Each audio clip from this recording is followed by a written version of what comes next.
सच तो यह है कि अगर वह ऐसा करता भी तो राघव उसकी जान नहीं लेता, वह उसकी आधी जिंदगी ही लेता।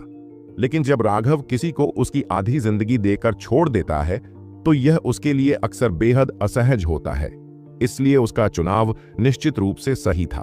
अंत में वह मुसीबत में पड़ने के लिए राघव को खोजने नहीं गया, लेकिन राघव उसे खोजने आया। मुझे तुरंत एक पहचान पत्र लाओ। कुछ ही मिनटों में राघव ने एक नया पहचान बैज प्राप्त कर लिया। उसे ज्वांतियान दाव संप्रदाय में प्रवेश करने के लिए इस बैज की आवश्यकता थी। उसके सामने का दृश्य बदल गया। राघव ने खुद को एक बहुत ही प्राचीन परिवहन संरचना में पाया। यह संरचना अविश्वसनीय रूप से विशाल थी, जो कई मील के क्षेत्र को कवर करती थी। संरचना के चारों ओर 4 खंभे थे जो बादलों में ऊपर उठे हुए थे। खंभे अनगिनत रूणों से चमक रहे थे और उनसे एक राजसी आभा निकल रही थी। यह संरचना एक बड़े पहाड़ के ऊपर बनाई गई थी। यह प्राचीन इमारतों से घिरी हुई थी, जो ऐसा प्रतीत होता था कि सदियों पहले बनाई गई थी। कौन है भाई? इससे पहले कि राघव को अपने आसपास का निरीक्षण करने का मौका मिलता, एक ठंडी आवाज गूंजी। 10 से अधिक सफेद वस्त्र पहने शिष्य प्रकट हुए। ये शिष्य बहुत युवा थे, लेकिन उनकी साधना का आधार सभी शियांटियन क्षेत्र तक पहुंच चुका था। उनके प्रत्येक वस्त्र के सामने एक बड़ा अमर अक्षर कढ़ाई में लिखा हुआ था, जुआन। उस बड़े जुआन अक्षर के नीचे आधुनिक शैली में लिखे 2 छोटे अक्षर थे, कानून प्रवर्तन। वे जुआनटियन दाओ संप्रदाय के कानून प्रवर्तक थे। साधारण कानून प्रवर्तकों के लिए जियानटियन क्षेत्र तक पहुंचना, जुआनटियन दाओ संप्रदाय वास्तव में पूर्वी बंजर भूमि का अधिपति होने के योग्य था। इस तरह की नींव वास्तव में चौंकाने वाली थी। मैं राघव हूं। मैं जुआनटियन दाओ संप्रदाय की मार्शल सभा में भाग लेने के लिए आने वाला एक शिष्य हूं, राघव ने बताया। एक कानून प्रवर्तक ने पूछा, पंजीकरण पहले ही हो चुका है, आप इतनी देर से कैसे आए? आपका पहचान पत्र कहां है? यहां। राघव ने मठ प्रमुख से मांग किया हुआ नया बैज निकाला। उस व्यक्ति ने उसे ध्यान से जांचा और जब देखा कि उसमें कोई समस्या नहीं है तो उसने उसे वापस कर दिया। इस रास्ते से पहाड़ से नीचे उतरो। 17 और पहाड़ों के बाद एक छोटी परिवहन संरचना होगी जो आपको ज्वांतियान दाव संप्रदाय के केंद्र तक ले जाएगी। अगर आप रास्ता भटक जाएं तो बस आसपास पूछ लें। हाँ, बहुत बहुत धन्यवाद। राघव ने अपनी मुट्ठियां बांधी और उस व्यक्ति के निर्देशानुसार भाग गया। कानून लागू करने वाले ने राघव को जाते हुए देखा। वह बुदबुदाने से खुद को रोक नहीं पाया। 36वें मठ का राघव, यह नाम इतना जाना पहचाना क्यों लग रहा है? अरे, यह ज्वानतियान दाओ संप्रदाय बहुत बड़ा है। राघव 2 घंटे से दौड़ रहा था, बस 10वें पहाड़ तक पहुंचने के लिए। वह बहुत पहले ही 10,000 मील का निशान पार कर चुका था। बहुत समय बीतने के बाद वह परिवहन संरचना तक पहुंच पाया। अपनी पहचान का बैज इस्तेमाल करते हुए वह उस पर चढ़ गया। उसके सामने का दृश्य एक बार फिर बदल गया और उसने खुद को एक विशाल चौक में पाया। यह नया दृश्य देखकर राघव खुद को कोसने से नहीं रोक सका। इस विशाल चीज का क्या मतलब था? यह एक चौक वास्तव में पूरे सुपर मॉनेस्ट्री से भी बड़ा था।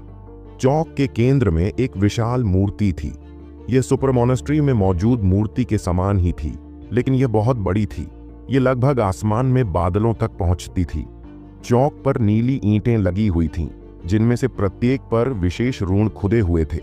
यहां तक कि साधारण जियानटियन विशेषज्ञों के लिए भी एक को नष्ट करना मुश्किल होगा।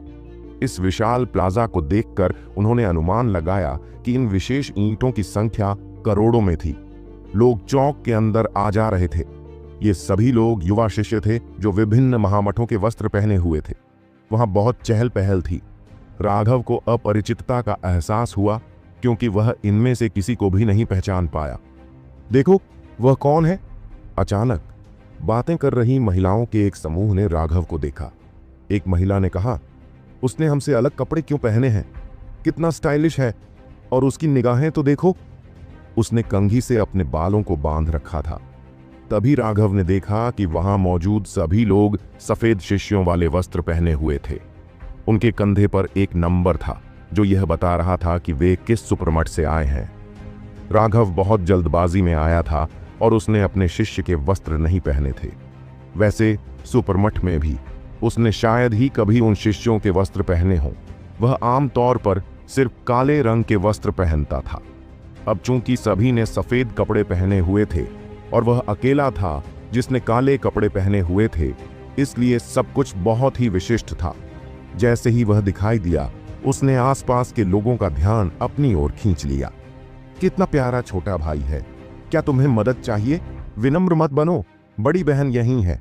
सबसे करीबी महिला शिष्याएं वास्तव में काफी बेशर्म थीं और उन्होंने राघव को चिढ़ाना शुरू कर दिया। प्यारा छोटा भाई? बड़े होने के बाद राघव को कभी भी इतने आत्मीय नाम से नहीं पुकारा गया था। उसे समझ नहीं आ रहा था कि हंसे या रोए। अय्या छोटे भाई, शर्माओ मत। वह हंसी। राघव अवाक रह गया। उनके कंधों पर लिखे नंबर को देखते हुए उसने पाया कि ये महिलाएं 28वें सुपरमॉन्स्ट्री से थीं। बड़ी बहनों, क्या आप? राघव अभी पूछने ही वाला था कि 36वें सुपरमॉन्स्ट्री का कैंप कहाँ है, तभी कुछ दूर पर काफी लोग इकट्ठा होने लगे। ऐसा लग रहा था कि कुछ हो रहा है। आह, क्या 36वें सुपरमठ के शिष्यों को फिर से धमकाया जा रहा है? उन महिलाओं ने आह भरी। छोटे भाई, तुम पूछ रहे थे। वह कहाँ गया? वह महिला पीछे मुड़ी, केवल यह देखने के लिए कि राघव गायब हो गया था। राघव लोगों की भीड़ के बीच से गुजरा और उसने देखा कि 10 से ज्यादा लोग 2 ड्रैगनब्लड योद्धाओं को घेरे हुए हैं। उन दोनों को देखकर उसका दिल खुश हो गया। इस समय उनके साधना आधार मध्य शियांटियन क्षेत्र तक पहुंच चुके थे। यह देखकर वह मुस्कुराया। पिल टॉवर पर जाने से पहले राघव ने सभी को चेतावनी दी थी कि वे अपने साधना आधारों को तेजी से न बढ़ाएं। मुद्दा उनके क्षेत्रों को स्थिर करना था। ऐसा लग रहा था कि आत्मा को शांत करने वाले गीत की सहायता उसकी अपेक्षा से कहीं अधिक थी। हालांकि वे अभी केवल चौथे स्वर्ग चरण तक ही पहुंचे थे, उन्होंने देखा कि उनकी नींव शिखर पर पहुंच चुकी थी। जब वे समुद्री विस्तार की ओर बढ़े तो यह उनके लिए सबसे बड़ी मदद होगी। जहां तक उनका सवाल है, इन महीनों में उनकी साधना का आधार लगभग स्थिर हो गया था। वे केवल दूसरे स्वर्ग चरण पर थे। राघव ने देखा कि उपस्थित अधिकांश शिष्य मध्य शियानतियान क्षेत्र में पहुंच चुके थे। कुछ तो अंतिम शियानतियान क्षेत्र में भी पहुंच गए थे। यह सुनकर राघव को बहुत बुरा लगा। वह इतना व्यस्त था कि उसे अपनी साधना का आधार बढ़ाने का समय ही नहीं मिला। ऐसा लग रहा था कि उसे इस पर थोड़ा और ध्यान देना होगा। बहुत दूर मत जाओ, हमने तुम्हें अब तक समायोजित किया है, लेकिन यह सिर्फ इसलिए है क्योंकि मठ प्रमुख ने हमें परेशानी पैदा न करने के लिए कहा था। इसका मतलब यह नहीं है कि हम तुमसे डरते हैं, ड्रैगनब्लड योद्धाओं में से एक ने ठंडे स्वर में कहा। जब 36वें महामठ के शिष्य ज्वांतियान दाव संप्रदाय में पहुंचे तो उन्हें अन्य महामठों के शिष्यों से काफी उकसावे और अपमान का सामना करना पड़ा। 36वें महामठ के कुछ शिष्यों ने उन अपमानों को स्वीकार करने से इनकार कर दिया था और उन्होंने अपमान करने वालों पर सीधे हमला किया था। परिणाम स्वरूप उनमें से काफी लोगों को नुकसान उठाना पड़ा था। जब सरोजनी ने यह सुना तो वह पूरी तरह से क्रोधित हो गई। वह जानती थी कि यह निश्चित रूप से झो परिवार द्वारा उकसाया गया था। उन्होंने जानबूझकर अपने अधीन सुपरमठों को 36वें सुपरमठ पर कठोर बनाने के लिए कहा था। चारों परिवार 9-9 सुपरमठों के प्रभारी थे, लेकिन राघव की वजह से वह उप संप्रदाय के गुरु के प्रति शत्रुतापूर्ण हो गई थी, जिससे उसके परिवार में बहुत नाराजगी थी। उन्हें लगा कि सरोजनी अधिक से अधिक निर्लज्ज होती जा रही है। वह बड़ी तस्वीर को ध्यान में नहीं रख रही थी और वह बहुत जिद्दी थी। वे उसे डांटना चाहते थे। परिणाम स्वरूप सिंधु परिवार के सभी सुपरमठों ने 36वें सुपरमठ की दुर्दशा को नजरअंदाज कर दिया। उन्होंने उन्हें कोई मदद नहीं दी। जब तक मार्शल सभा शुरू नहीं हुई थी, तब तक ज्वांटियन दाव संप्रदाय ने शिष्यों को एक दूसरे के साथ संकेतों का आदान प्रदान करने की अनुमति दी थी। जब तक वे जानबूझकर दूसरों को नहीं मारते, तब तक वे उन्हें परेशान नहीं करते थे। संघर्ष होने पर ही प्रेरणा मिलती है और प्रेरणा होने पर ही व्यक्ति की शक्ति विस्फोटक रूप से बढ़ सकती है। ये ताकतवर को और मजबूत बनाने की रणनीति थी। जहां तक कमजोरों का सवाल है, उन्हें या तो विस्फोटक रूप से शक्ति बढ़ानी थी या फिर उन्हें त्याग देना था। व्यावहारिक रूप से हर संप्रदाय ऐसा ही था। प्लाजा जैसे सार्वजनिक स्थान पर लोगों को किसी को भी चुनौती देने की अनुमति थी, भले ही बहाना सिर्फ यह हो कि कोई उन्हें अप्रिय लगता हो।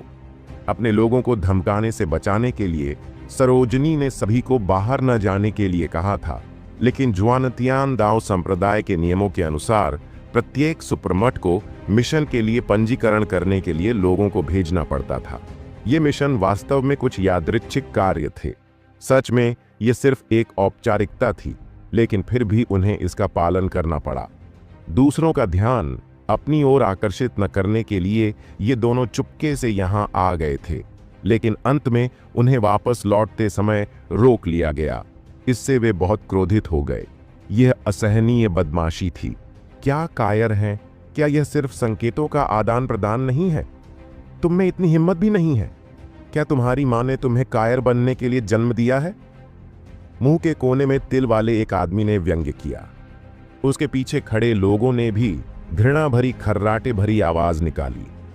राघव ने उनकी ओर देखा और पाया कि वे 25वें सुपरमठ से आए थे। राघव ने कुछ नहीं कहा, वह बस भीड़ में खड़ा रहा। वह देखना चाहता था कि ये दोनों क्या करेंगे। ड्रैगनाब्लड योद्धाओं में से एक ने कहा, बॉस ने हमें बताया कि पॉइंटर्स का आदान प्रदान करना एक निरर्थक खेल है। वह हमें ऐसा करने नहीं देता। बॉस, हा हा हा, ग्रैंड जुआनटियन सुपर मोनेस्टरी के शिष्य वास्तव में इस तरह के गंवार पद का उपयोग करते हैं। आपका बॉस निश्चित रूप से एक गंवार है। आदमी हंसा। चुप रहो, तुम एक बदतमीज हो। हमारा बॉस राघव है, एक बेजोड़ प्रतिभाशाली व्यक्ति। अब वे दोनों पूरी तरह से क्रोधित हो गए थे। यह देखकर उस आदमी ने व्यंग्य किया, क्या बुद्धिमान है, वह तो बस एक मरा हुआ भूत है। उसने इतने शर्मनाक काम किए थे कि उसे दैवीय दंड मिला। बकवास, तुम कमीने। दोनों ड्रैगनाब्लड योद्धा अब और खुद को रोक नहीं पाए। वे उस पर टूट पड़े। उन्हें चिढ़ाने वाले आदमी के लिए वह चौंक गया। वह पहले से ही उन्हें सब कुछ सहते हुए देखने का आदी था। परिणाम स्वरूप उनकी एक मुट्ठी सीधे उसके पेट में जा लगी, जबकि दूसरी मुट्ठी उसकी नाक पर लगी। एक कर्कश ध्वनि के साथ वह उड़ गया।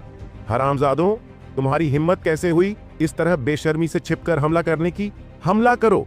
तिल वाले आदमी का पीछा कर रहे सभी शिष्य दहाड़ते हुए आगे बढ़े। चूंकि उन्होंने नियमों के अनुसार हमला नहीं किया था, इसलिए वे एक समूह के रूप में भी उन पर हमला कर सकते थे। लेकिन तलवार की रोशनी चमक उठी और खून बहने लगा। उन शिष्यों को उम्मीद नहीं थी कि वे दोनों अपने हथियार निकाल लेंगे, और उन्होंने जानलेवा वार भी किए। वे डर गए और जल्दी से पीछे हट गए।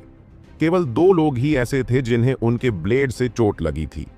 ये लोग कुलीन वर्ग के थे और वे खतरे के प्रति संवेदनशील थे। लेकिन अगर वे आधा कदम भी धीमे होते तो 2 टुकड़ों में कट जाते। कमीने, तुम लोगों को मारना चाहते हो, उन्हें काबू में करो। उनका नेतृत्व कर रहे आदमी ने अपनी नाक पकड़ते हुए चिल्लाया। वह आगे बढ़ा। उसके हाथ में एक तलवार दिखाई दी। एक व्यक्ति की चीख के साथ ही उसका एक हाथ आसमान में उड़ गया। वहीं एक पैर शरीर के बाकी हिस्से से कटकर अलग हो गया। जिस व्यक्ति का पैर कटा था वह तिल वाला व्यक्ति था। उसने अब भी आगे की ओर गोली चलाई ही थी कि एक कृपाण ने लगभग उसकी गर्दन काट दी। बचने की पूरी कोशिश करने के बावजूद वह बस अपनी जान बचाने में कामयाब रहा। हालांकि ड्रैगनाब्लड योद्धा की कृपाण ने फिर भी उसका पैर काट दिया था। चौंक कर चीखें गूंज उठीं। यह बहुत निर्दयी था। जैसे ही वे टकराए, चौक खून से रंग गया। अगर वह आदमी जल्दी से पीछे नहीं हटा होता तो वह अब सिर विहीन लाश बन चुका होता। राघव ने सिर हिलाया। ड्रैगनाब्लड योद्धा कुलीन थे, जिन्होंने युद्ध के मैदान से बाहर निकलने के लिए लोगों को मार डाला था। हालांकि उनकी साधना का आधार बहुत ऊंचा नहीं था, लेकिन उनकी मारक क्षमता निश्चित रूप से भयानक थी। उन्होंने उनमें एक निश्चित सिद्धांत स्थापित कर दिया था, या तो हमला मत करो या मारने के लिए हमला करो। यही कारण था कि उसने उन्हें पॉइंटर्स का आदान प्रदान न करने के लिए कहा था। यह उन्हें केवल मारक प्रहार करने की आदत में रखने के लिए था। यह आदत युद्ध के मैदान में उनकी जान बचा सकती थी। जहां तक इस तरह के संकेतों के आदान प्रदान की बात है, तो यह सिर्फ एक बेतुका सा परीक्षण था।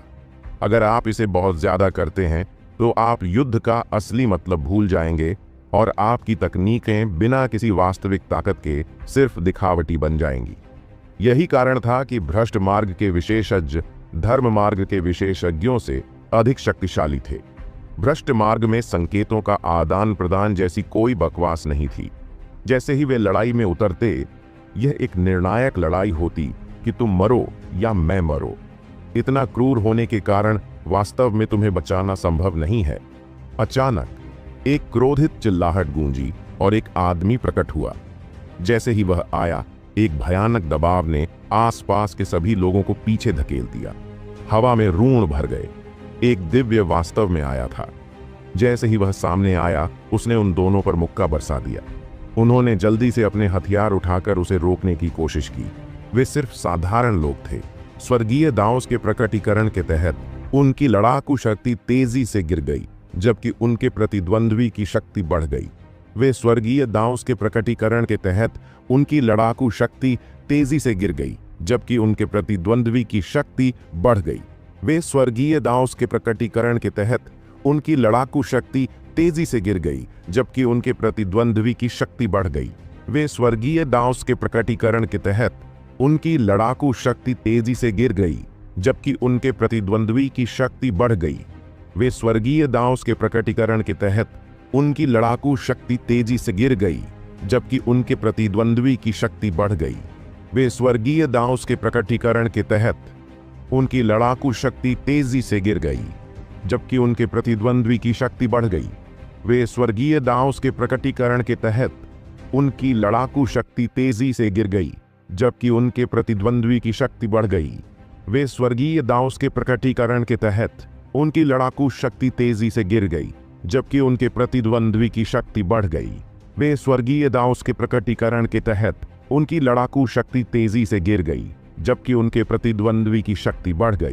वे स्वर्गीय दाओस के प्रकटीकरण के तहत उनकी लड़ाकू शक्ति तेजी से गिर गई, जबकि उनके प्रतिद्वंद्वी की शक्ति बढ़ गई। वे स्वर्गीय दाओस के प्रकटीकरण के तहत उनकी लड़ाकू शक्ति तेजी से गिर गई, जबकि उनके प्रतिद्वंद्वी की शक्ति बढ़ गई।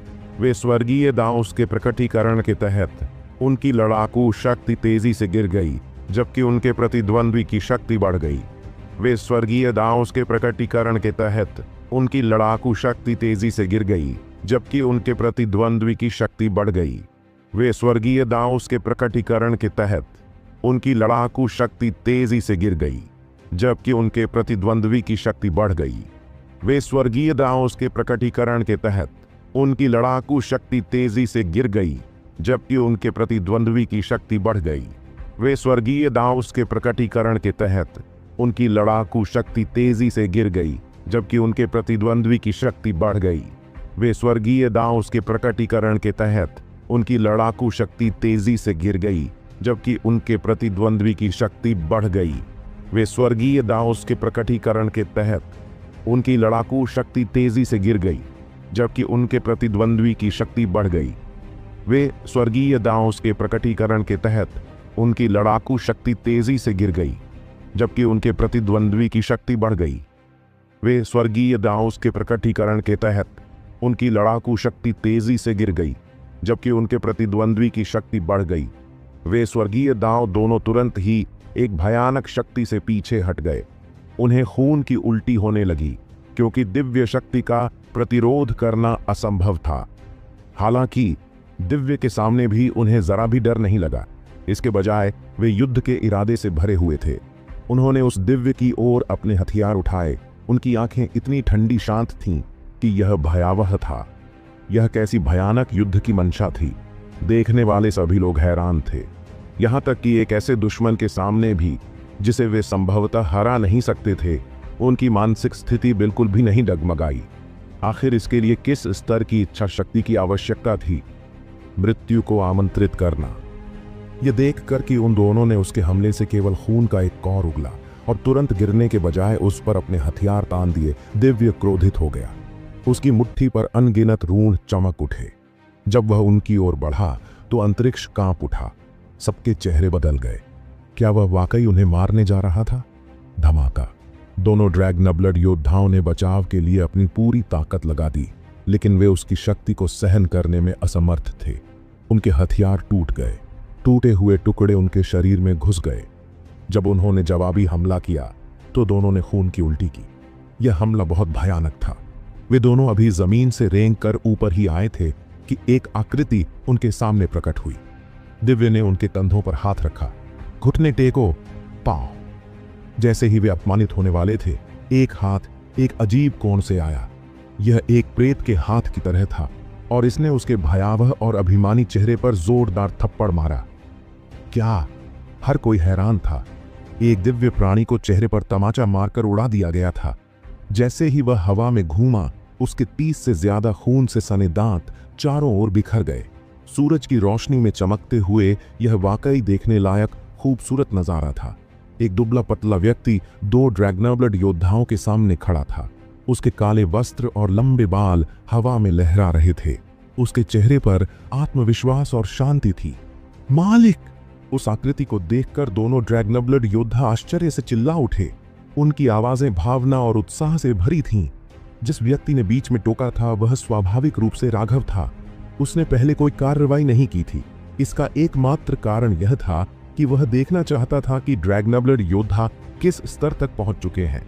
बिना किसी निराशा या डर के एक दिव्य प्राणी का सामना करने में सक्षम होना कुछ ऐसा था जो राघव को बहुत संतुष्ट करता था। एक मार्शल कलाकार के रूप में इच्छा शक्ति प्रतिभा के समान ही महत्वपूर्ण थी।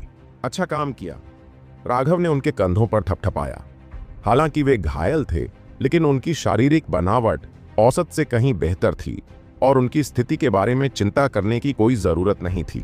इसका मतलब था कि उन्होंने इस अवधि के दौरान अपने शारीरिक शरीर को वास्तव में कठोर प्रशिक्षण दिया था। कमीने, तुम कौन हो? दिव्य गर्जना की। राघव ने धीरे से मुड़कर सेलेस्टियल की ओर देखा। उसकी निगाहें ऐसी लग रही थीं जैसे 2 तेज ब्लेड उसकी आंखों में चुभ रहे हों। घुटने टेको। उसकी आवाज तेज नहीं थी, लेकिन उसमें अंतहीन हत्या की मंशा थी।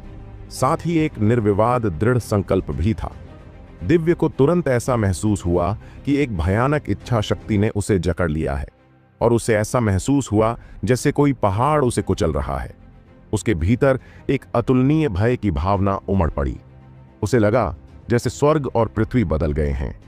ऐसा लग रहा था जैसे पूरी दुनिया में केवल वह और राघव ही बचे हैं, जबकि राघव एक मृत्यु देवता था जिसने अपनी दरांती उसकी गर्दन पर दबा रखी थी। ऐसा लग रहा था जैसे जब तक वह चाहेगा उसकी आत्मा नष्ट हो जाएगी। जब राघव ने बात की थी तो उसने अपनी सारी हत्या की मंशा अपनी आवाज में केंद्रित कर ली थी और उसने दिव्य को बंद करने के लिए अपनी आध्यात्मिक शक्ति का इस्तेमाल किया था। यह एक आध्यात्मिक बाधा थी, साथ ही इच्छा शक्ति की प्रतिस्पर्धा भी। चूंकि इस व्यक्ति ने अपने भाइयों को अपमानित करने का साहस किया था, इसलिए राघव ने अपनी इच्छा व्यक्त की थी, या तो घुटने टेको या मर जाओ। अगर वह वास्तव में विरोध करने की हिम्मत करता तो राघव तुरंत एक जोरदार प्रहार करता और उसे मार डालता। जहां तक मुसीबत आने की बात है, उसने इसके बारे में ज्यादा नहीं सोचा। उसका एकमात्र विचार यह था कि उसके भाइयों को बिल्कुल भी अपमानित नहीं किया जा सकता। इस शोरगुल में अनगिनत लोग इकट्ठा हो गए। जब वे सभी दिशाओं से दौड़े तो उन्होंने देखा कि राघव अपनी पीठ के पीछे हाथ बांधे खड़ा था और उसके सामने एक दिव्य देवता लगातार भय से कांप रहा था। सबके सामने दंग रह गए सेलेस्टियल राघव द्वारा दिए गए दबाव को सहन करने में असमर्थ था। बस वह जमीन पर घुटनों के बल बैठ गया। सभी को लगा जैसे उनके दिल की धड़कन रुक गई हो। किस तरह का राक्षस सिर्फ एक शब्द से सेलेस्टियल को घुटने टेकने पर मजबूर कर सकता है? राघव की इच्छा और हत्या का इरादा सभी सेलेस्टियल पर केंद्रित थे और इसलिए अन्य लोग इसे महसूस करने में असमर्थ थे। उन्होंने केवल यह देखा कि एक आदेश के साथ सेलेस्टियल बिना किसी प्रतिरोध के घुटनों के बल बैठ गया। सभी ने अपनी पीठ पर ठंडा पसीना महसूस किया।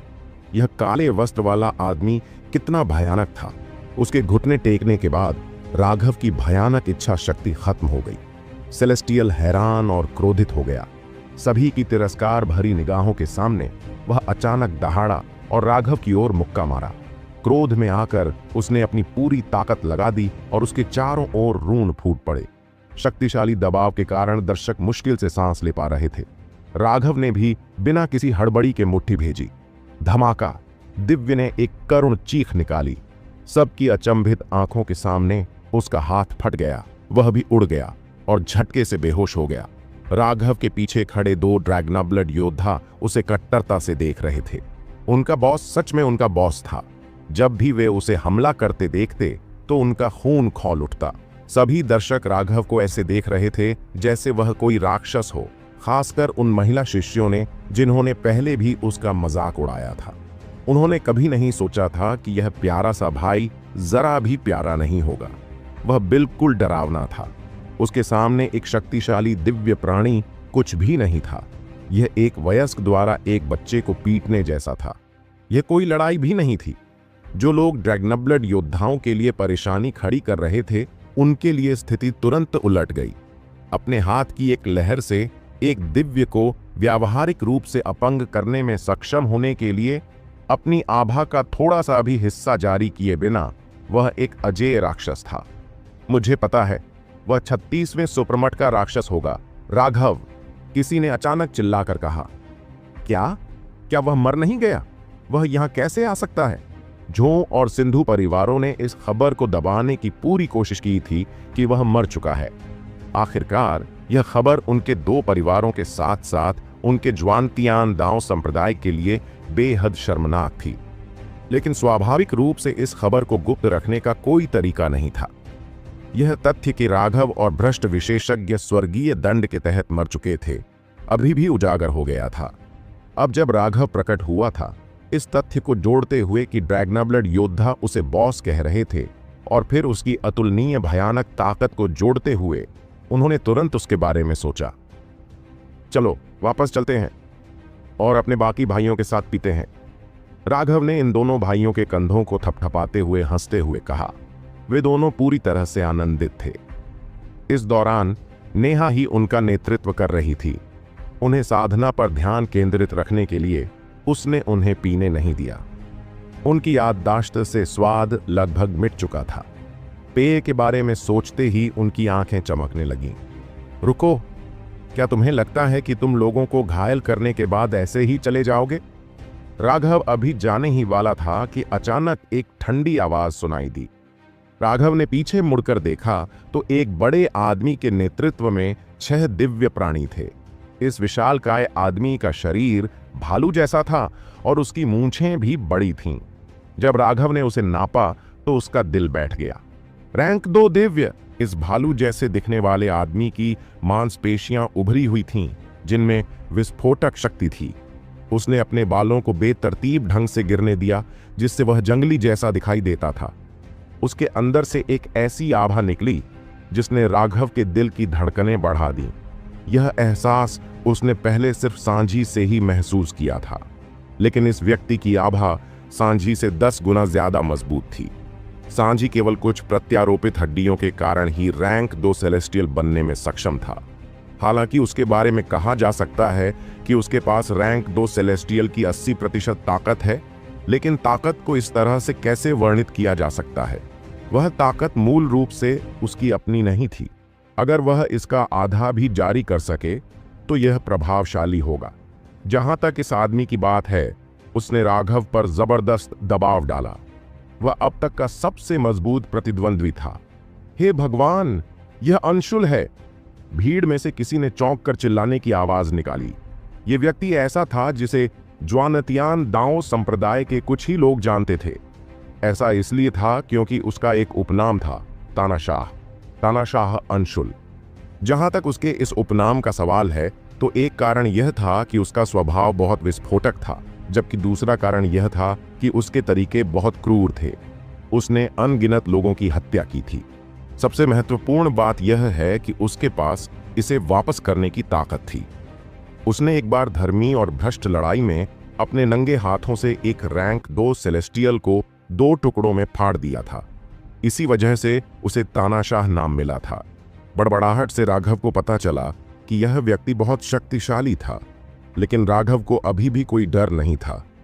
क्या ऐसा हो सकता है कि अगर मैं नहीं जाऊंगा तो कोई मुझे भोजन कराएगा? क्या आप जानते हैं कि आप किससे बात कर रहे हैं? इससे पहले कि अंशुल कुछ बोल पाते, उनके पीछे खड़े दिव्यात्माओं में से एक ने व्यंग्य किया। अंशुल ने उसे रोकते हुए अपना हाथ हिलाया। आप राघव हैं? सही। तो तुम अभी भी जीवित हो, लेकिन तुम जीवित हो या मृत, इससे मुझे कोई फर्क नहीं पड़ता। मैं तुम्हें बता दूं, 36वें सुपरमठ की वे 2 सुंदरियां मेरी हैं। तुम्हारे लिए भाग जाना ही सबसे अच्छा होगा, अंशुल ने धमकी भरे लहजे में कहा। 2 सुंदरियां? राघव चौंक गया। इसका मतलब नेहा और सीमा होना चाहिए। ये सोचकर उसका गुस्सा तुरंत बढ़ गया। ये कमीना उसकी महिलाओं को छीनना चाहता था। भाड़ में जाओ। सबको आश्चर्य इस बात पर हुआ कि राघव ने जरा सी भी हिचकिचाहट नहीं दिखाई। उसने सीधे अंशुल को एक जोरदार तमाचा जड़ दिया। यह थप्पड़ बहुत जोरदार था, इतना जोरदार कि लोगों के कान तक हिल गए। कुछ कमजोर शिष्यों के कान से तो खून बहने लगा, लेकिन राघव भी चौंक गया था। अंशुल उसके थप्पड़ से उड़कर नहीं गिरा था। उसके थप्पड़ से बस इतना हुआ कि वह लड़खड़ाकर पीछे हट गया। इसके अलावा उसका अपना हाथ भी चोटिल हो गया। अंशुल ने कभी नहीं सोचा था कि इस दुनिया में कोई ऐसा भी होगा जो उसे थप्पड़ मारने की हिम्मत करेगा। वह पहले तो स्तब्ध रह गया और फिर एक भयंकर दहाड़ के साथ उसने राघव पर अपनी मुट्ठी तान दी। धमाका। राघव ने लापरवाही करने की हिम्मत नहीं की। अपनी पूरी ताकत लगाते हुए उसने अपनी मुट्ठी से हमले का जवाब दिया। एक भयानक शॉक वेव भड़क उठी और आसपास के सभी लोग उड़ गए। राघव को अपनी कलाई में दर्द महसूस हुआ। इस समय उसने अंशुल की मुट्ठी पर एक पीली मिट्टी की रोशनी देखी। यह पहली बार था जब राघव को शारीरिक शक्ति के मामले में दबाया गया था। हालांकि अंशुल भी चौंक गए थे। साधारण दिव्य प्राणियों की तो बात ही छोड़िए, यहां तक कि रैंक 2 दिव्य प्राणियों के बीच भी उन्होंने कभी किसी ऐसे व्यक्ति का सामना नहीं किया था जो भौतिक शरीर के मामले में उनके साथ प्रतिस्पर्धा करने की हिम्मत रखता हो। उसने अपनी कलाई में भी तेज दर्द महसूस किया, मानो वह टूटने वाली हो। एक भयंकर दहाड़ के साथ उसकी मुट्ठी पर एक मिट्टी पीली रून चमक उठी और उसने एक बार फिर राघव पर मुक्का मारा। इस मुट्ठी ने स्वर्ग और पृथ्वी को हिला दिया। राघव ने महसूस किया कि जमीन से अंशुल में अंतहीन ऊर्जा उमड़ रही है। ऐसी अजीब परिस्थिति का सामना करने का यह उसका पहला मौका था, लेकिन उसके पास इस बारे में सोचने का समय नहीं था। अंशुल की मुट्ठी पहले ही आ चुकी थी। मुट्ठी से टकराते ही उसके हाथ पर अचानक अंतहीन वज्रपात हुआ। धमाका। यह आदान प्रदान पिछले आदान प्रदान से भी अधिक क्रूर था। पूरा चौक हिल गया, क्योंकि उन्मत्त ऊर्जा के कारण अतुलनीय रूप से मजबूत जमीन में दरारें पड़ गईं। इससे सभी लोग भयभीत हो गए। अंशुल को ज्वांतियान दाव संप्रदाय में क्रूर शक्ति के मामले में नंबर 1 स्थान दिया गया था। वह शक्ति के मामले में उसी क्षेत्र में किसी से कभी नहीं हारा था। कौन जानता था कि कितने साल हो गए थे। अंशुल की प्रसिद्धि पूरी तरह से उनकी 2 मुट्ठियों के जरिए अर्जित की गई थी। वह व्यावहारिक रूप से बेजोड़ थे, लेकिन यह कमजोर और लगभग विद्वान दिखने वाला राघव वास्तव में शारीरिक शक्ति के मामले में उनके बराबर लड़ने में सक्षम था। उन्हें यह अकल्पनीय लगा। एक का फिगर बहुत बड़ा था, जबकि दूसरे का फिगर बहुत पतला था। यह विषम दृश्य बेहद चौंकाने वाला था। धमाका। उनमें से कोई भी दूसरे को दबा नहीं सका और दोनों ने जवाबी गोलीबारी की।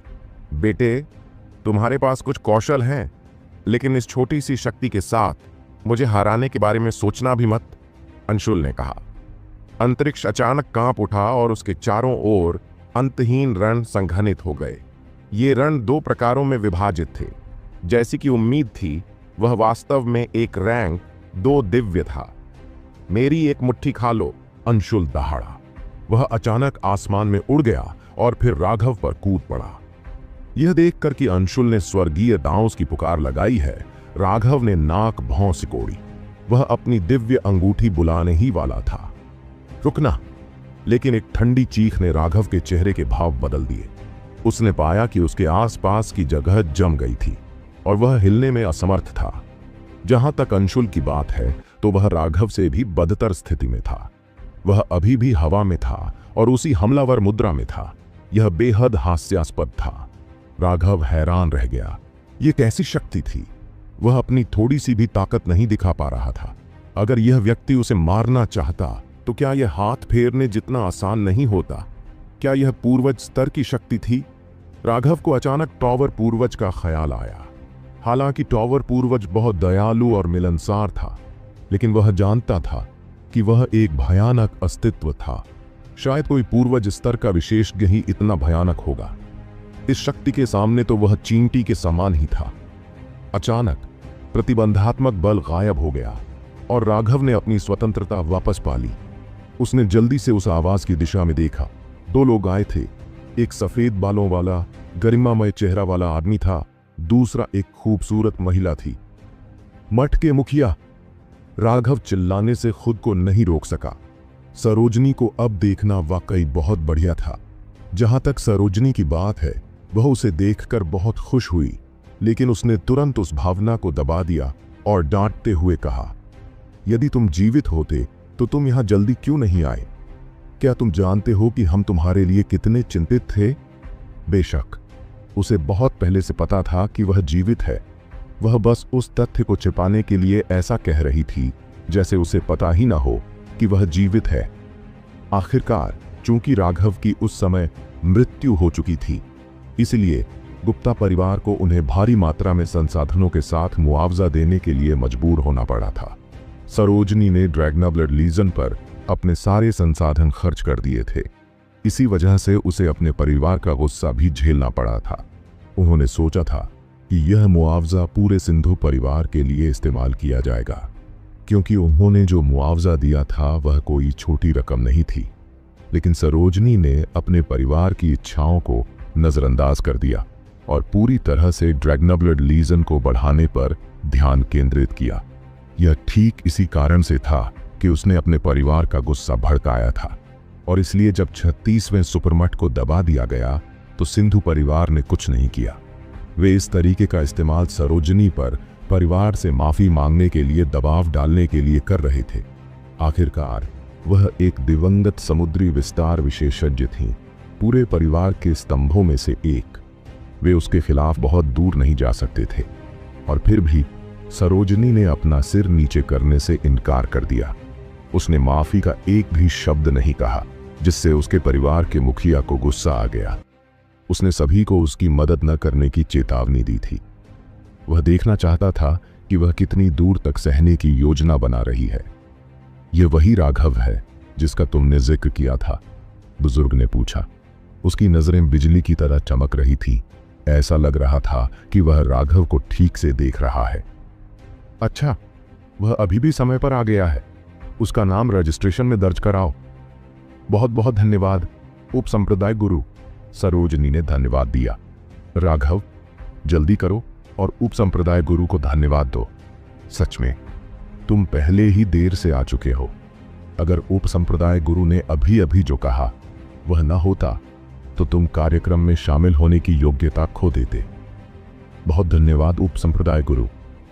राघव को नहीं पता था कि क्या हो रहा था, लेकिन चूंकि सरोजनी ने उसे आदेश दिया था, इसलिए उसने जल्दी से उसे धन्यवाद दिया। उप संप्रदाय गुरु ने सिर हिलाया।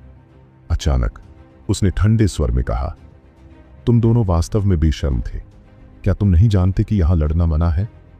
राघव चौंक गया। यह उप संप्रदाय गुरु अचानक से शत्रुतापूर्ण हो गया था।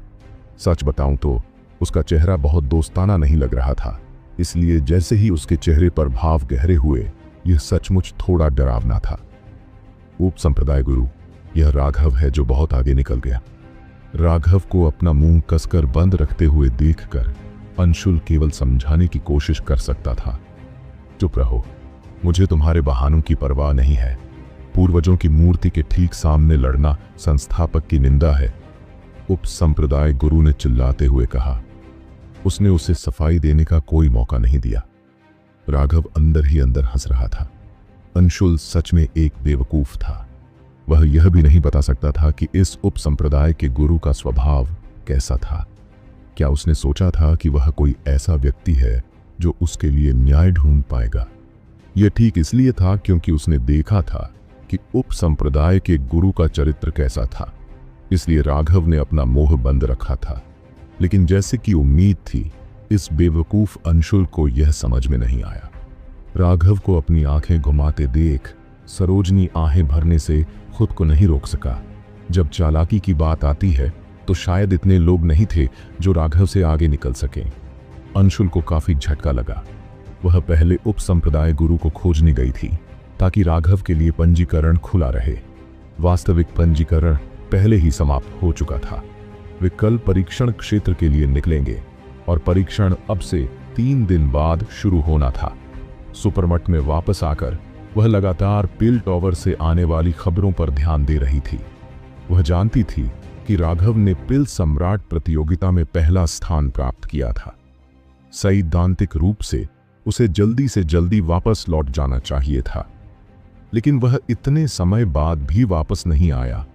और एक बार जब वह सभी को ज्वांतियान दाव संप्रदाय में लेकिन वह इतने समय बाद भी वापस नहीं आया और एक बार जब वह सभी को ज्वांतियान दाव संप्रदाय में ले आई तो वह बाहरी दुनिया की खबरों से अपना संबंध खो चुकी थी। वह केवल उप संप्रदाय के गुरु के साथ समय बिताने की कोशिश कर सकती थी। आज वह दिन था जब उन्हें कोटा पूरी तरह से तय करना था। अगर राघव अभी भी नहीं आता तो वह ट्रायल में शामिल नहीं हो पाता। सरोजनी उप संप्रदाय के गुरु को मनाने में लगा हुआ था। तभी उन दोनों को युद्ध के उतार चढ़ाव का एहसास हुआ। नतीजतन वे इस युद्ध को रोकने के लिए ठीक समय पर पहुंच गए थे। चूंकि मुकदमा शुरू होने वाला है, इसलिए मैं तुम्हें ज्यादा सजा नहीं दूंगा। तुम दोनों को यहाँ की सभी ईंटों की मरम्मत अच्छे से करनी होगी या फिर मुकदमे में शामिल होने के बारे में सोचना भी मत। और अगर कोई मदद करता है तो तुम सभी अपनी योग्यता खो दोगे। उपसंप्रदाय गुरु ने आदेश दिया। बस ऐसे ही वह मुड़ा और चला गया। राघव अभी तक अंदर ही अंदर हंस रहा था, लेकिन अब वह स्तब्ध था। उपसंप्रदाय का गुरु उसे राजमिस्त्री बनाना चाहता था। उसे यह कैसे पता था कि यह कैसे करना है? राघव, मुझे वास्तव में आपकी प्रशंसा करनी है। जब परेशानी पैदा करने की बात आती है तो स्वर्ग के नीचे कोई भी आपकी बराबरी नहीं कर सकता। आप अभी अभी ज्वांतियान दाव संप्रदाय में आए हैं, लेकिन आपने पहले ही अपने लिए परेशानी खड़ी कर ली है। वास्तव में सक्षम। सरोजनी को समझ में नहीं आया कि हंसे या रोए। राघव कभी भी शांत व्यक्ति नहीं रहा। पिल टॉवर के लिए इतनी सारी परेशानियां पैदा करने के बाद वह यहां परेशानियां पैदा करने आया था। क्या वह थका नहीं था? मठ प्रमुख, मैं वास्तव में आपके द्वारा कही गई बातों से सहमत नहीं हो सकता। मैंने कैसे मुसीबत खड़ी कर दी? दूसरे लोग मुझे धमकाने आए थे और मुझे बस जवाबी हमला करने के लिए मजबूर होना पड़ा। क्या आपको लगता है कि मैं कोई ऐसा व्यक्ति हूं जो जानबूझकर कुत्तों को मुझ पर हमला करने के लिए उकसाता है? राघव ने अपनी बाहें फैला दी। ऐसा लग रहा था कि उसके साथ अन्याय हुआ है। आप कुत्ते को कौन कह रहे हैं? अंशुल क्रोधित हुए। ऐसा नहीं है कि मैंने कहा कि यह तुम थे। इसके अलावा इस दुनिया में कौन सा कुत्ता तुम्हारे जितना भालू जैसा दिखता है? राघव ने अपना सिर हिलाया। तुम! अंशुल लगभग पागल हो गया और हमला कर दिया। मेरे पास आओ। अभी हमारे पास विजेता का निर्धारण करने का मौका नहीं था। चूंकि तुमने मेरी महिलाओं पर अपनी नजरें गड़ाने की हिम्मत की है, इसलिए तुम्हें वास्तव में अपने जीवन की परवाह नहीं करनी चाहिए। राघव ने अपनी आंखें सिकोड़ लीं और युद्ध की मुद्रा बना ली। वह जानना चाहता था कि एक सच्चा रैंक 2 सेलेस्टियल कितना भयानक होता है। इसके अलावा इस बेवकूफ ने सीमा और नेहा पर अपनी नजरें टिकाने की हिम्मत की। यह राघव के लिए सबसे बड़ी उकसावे वाली बात थी। जब तक वह हमला करने की हिम्मत करता, राघव उसका साथ देता। राघव, हंगामा मत करो। अगर तुम दोनों इसी तरह से चलते रहे तो तुम दोनों को जेल हो जाएगी और तुम मुकदमे में भाग लेने का अधिकार खो दोगे। राघव को इस तरह देखकर सरोजनी डर के मारे उछल पड़ी। राघव की अपनी समझ के साथ वह जानती थी कि ऐसा कुछ भी नहीं है जो वह करने की हिम्मत न करे। जहां तक अंशुल की बात है तो वह एक विस्फोटक व्यक्ति की परिभाषा थे। उन्होंने अपने कार्यों के परिणामों के बारे में कभी नहीं सोचा, इसलिए उनके लिए लड़ना बहुत संभव था। मुझे मुकदमे की परवाह नहीं है। अंशुल, अगर तुममें हिम्मत है तो चलो अपनी लड़ाई जारी रखें। राघव निडर था, सीधे अंशुल को कोस रहा था। हर कोई चौंक गया। यह राघव वास्तव में एक राक्षस था। क्या उसे डर था कि उसके पिछले कार्यों ने अंशुल को पर्याप्त रूप से क्रोधित नहीं किया था? जैसा कि अपेक्षित था, अंशुल क्रोधित हो गया। उसके बाल खड़े हो गए, जिससे वह बिल्कुल एक उग्र शेर जैसा लग रहा था। उसकी आंखों से लगभग आग उगलने जैसी लग रही थी, लेकिन हर कोई यह देखकर आश्चर्यचकित था कि अतुलनीय रूप से विस्फोटक अंशुल ने अंत में अपने गुस्से को निगलने का फैसला किया। राघव, मुकदमे में मैं तुम्हें जरूर कुचल दूंगा।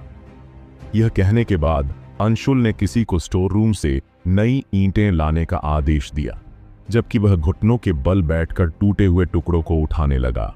उसने जानबूझकर राघव को साफ करने के लिए आधी जगह छोड़ दी। चूंकि उन दोनों को एक साथ सजा दी गई थी, इसीलिए स्वाभाविक रूप से इसे आधा आधा बांट लिया गया। मैं तुम्हारे साथ काम करने में परेशान नहीं हो सकता। ठीक है, तुम यहां अपना काम करो, मैं जा रहा हूं। राघव जाने के लिए मुड़ा। कमीने, अगर तुमने अपना आधा काम पूरा नहीं किया तो तुम्हें जेल हो जाएगी और तुम मुकदमे में भाग लेने का अधिकार खो दोगे। क्या तुम इस तरह भागना चाहते हो, कायर? अंशुल ने दहाड़ते हुए कहा। उसने सोचा कि राघव इसलिए भाग रहा है ताकि वह उसका कुछ न बिगाड़ सके। बेवकूफ, क्या तुमने उप संप्रदाय के गुरु को नहीं सुना? वह हम दोनों को एक साथ सजा दे रहा है। मैं वही दोहराता हूं जो उसने तुम्हारे लिए कहा था। तुम दोनों को यहाँ की सभी ईंटों की अच्छी तरह से मरम्मत करनी होगी, या फिर मुकदमे में शामिल होने के बारे में सोचना भी मत। क्या तुम बहरे हो? अगर तुम अब भी नहीं समझे तो मैं तुम्हें और भी स्पष्ट रूप से समझाता हूं। अगर ये ईंटें ठीक से व्यवस्थित नहीं की गईं तो हम दोनों में से कोई भी ट्रायल में शामिल नहीं हो पाएगा। जहां तक मेरी बात है, मेरा कभी भी इसमें शामिल होने का कोई इरादा नहीं था। इसलिए यदि आप इसमें शामिल होना चाहते हैं तो हे आप समझिए। राघव हंसा और सरोजनी और 2 ड्रैगनब्लड योद्धाओं के साथ चला गया। बकवास, बकवास, बकवास। अंशुल पागल होने वाला था। उसने गुस्से में अपने हाथ में पकड़ी ईंट को जमीन पर फेंक दिया। गड़गड़ाहट की आवाज से पता चल रहा था कि वह कितना गुस्से में था।